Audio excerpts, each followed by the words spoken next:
pala si Master? Master trainer. Matapang yan, walang kinakatakutan. Di ba wala kang kinakatakutan? Oh, matapang to. Oh. Tingnan mo, wala siyang kinakatakutan. Kahit konting hiyaw, hindi siya umihiyaw. Ang kinakatakutan to kahit natatari to. Ano na?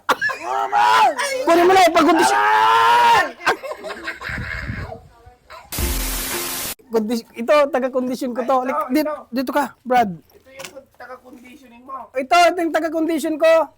Ay, Di ba ikaw yung taga-kondisyon ng manok? Oo. Magaling yan. Magaling manghuli yan ng mga yung mga insektos. Master yan, oh. Oo. ikaw pala si Master? Master trainer. Matapang yan, walang kinakatakutan. Di ba wala kang kinakatakutan? Oh, matapang to. Oh, kahit anong ibigay mo sa kanya, yung mga ahas na malalaki, kayang-kaya niyang huliin to eh. Magaling ka ba humuli? Oo. Tingnan mo, wala siyang kinakatakutan. Kahit konting hiyaw, hindi siya umihiyaw. Di mo alam? Diyan ka na, upo ka lang dyan. Itong taga-kondisyon ng manok yan, kahit sinong itapat mo dyan, walang kinakatakutan to eh, kahit natatari to. Ano na? Kunin mo na, ipag-kondisyon! Akala ko ba matapang? Napapaya tayo dyan, oh. Sa mga... Magaling sa manok yung bata mo. Nabigla lang.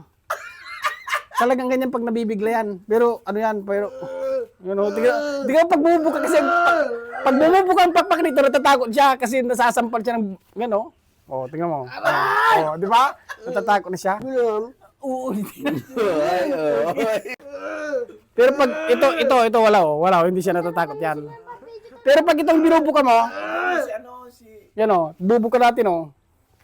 Yan o. Di ba ito yung yung pag pliers? Matapang ka. Matapang yan. Matapang bakit ngayon? Sigaw sa ano? Di ba sobrang tapang ka? Hindi alam eh. Ito pa yung pag lumilipad to, pag nagsalubong sila sa taas. 1 minuto to bago bumababa to eh. Sa taas. Ganun lang yan sa taas oh, tapos pag ginabanatan yung kalaban niya.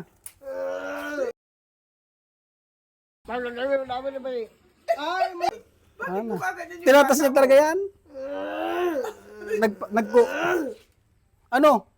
Anong problema? Di ba ikaw ang taga-alaga dito? Sa'yo na to. Aray! Sa'yo na. Aray! Ayaw mo to? Aray! Aray! Akala ko malakas.